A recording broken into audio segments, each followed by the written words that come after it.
Hello there, in this video I am ranking the 2024 GOP candidates and how well I think they do in the primary election, starting with Donald Trump. He is in the S tier. He's leading in all the polls by a lot. If he runs, he wins. No one else can say that. But everyone else with the last name Trump, F tier, they have no chance.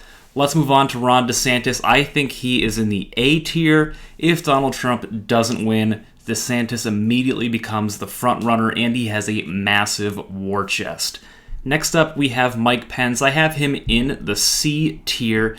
His approval rating among Republicans has fallen off a cliff, and the candidates he endorses keep losing ahead of the 2022 midterms. Next, we have Ted Cruz. I also have him in the C tier. He was the very distant runner-up in 2016, famously eating a booger during a nationally televised debate. His approval rating among Republicans has taken a dip since 2020. Next, we have Sean Hannity and Tucker Carlson. I have them both in the D tier. They could run, and they could make a lot of money doing that, but I don't really think they're serious candidates. But that's what a lot of people also said about Donald Trump in 2016, so maybe I'm underestimating their chances. Next, we have Nikki Haley. She was extremely popular during the Trump years. Always seems like she gets floated around when they're talking about potential Republican presidential candidates. That's why I have her in the B tier. Also in the Trump administration, Mike Pompeo. I have him in the D tier. He is gearing up for a run. He's catering some big money donors, but I think he would need to get a Trump endorsement to be a serious threat. Next, we have three also-rans from 2016. That's Rand Paul, John Kasich, and Christie. I don't know why they're even here. We're putting them in the F tier. Next up, Marco Rubio. In 2016, he was humiliated by one of those F-tier candidates, Christie, during a debate. I don't really think he has much of a chance. He's also at risk of losing his Senate seat. Right now, I have him in the D tier. Next up, Rick Scott, and if his leadership of the National Republican Senatorial Committee is indicative of how he'd run for president, he definitely belongs in the F tier. Next up, we have Senator Tim Scott, and I think he's being a bit underestimated ahead of 2024. He has an extremely high approval rating and may have some of the megadonors already lined up, and unlike many Republicans, I don't think he is, or at least he isn't perceived as extreme as the rest of his party, even trying to work with Democrats on a police reform bill, which ultimately never came to me, but I have him in the B tier. Former Speaker of the House, Paul Ryan, I'm not sure if he even has any interest in running for office at this point. He could have some appeal among the anti-Trump Republicans, but I think he is a D tier candidate.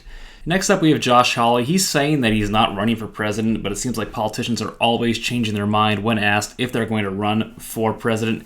He could find some success echoing the same populist message that Trump did in 2016. I have Hawley in the C tier. Next up is Mitt Romney. He ran and lost in 2012. I don't know if he could survive just a full primary campaign of attacks saying how he lost to Obama.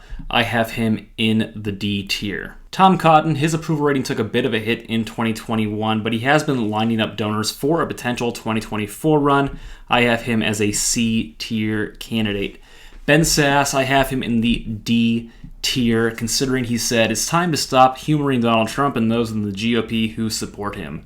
Good luck winning the Republican primary with that message. Next is Greg Abbott, the governor of Texas. His approval rating among Republicans in Texas is pretty good, but it's gotten pretty bad among independents. But he's in Trump's good graces. I have him in the C tier, but I really think he's more of a C plus B minus candidate. Christie Noem, she's an extremely popular governor in South Dakota. She's already said that she won't run if Trump does, and she doesn't seem to be linked to any donors yet despite her rising star status. But if she jumped in and got some donors lined up, I think she could be a strong candidate. But for now, I have her in the C tier. Next is Texas House Rep Dan Crenshaw. In 2021, he said a presidential run didn't seem too tempting, but his military background and the fact that he held off the Democratic Party when they targeted him in 2020 could play well in a primary. Another one of those C plus-ish candidates who could make a splash if he decides to run, but for now, in the C tier. Next, we have Larry Hogan, who has been in Iowa, considering a 2024 run. I think he could be a decent general election candidate, considering he was a two-term governor in the very blue Maryland. However, his anti-Trump positioning spells trouble for his chances in the primary. He's not even backing the GOP candidate in Maryland running to fill his seat. I have him in the D tier. And finally, Charlie Baker, similar analysis to Hogan with one caveat. I think Baker would have a very good shot of winning New Hampshire, which is obviously a very important primary. It votes second. But he's probably not going to run, and I doubt he'd do very well after taking on Trump over the past few years. I have him in the D tier. Let me know what you think. Leave a comment down below to let me know who you think will be the GOP nominee in 2024. Thanks for watching.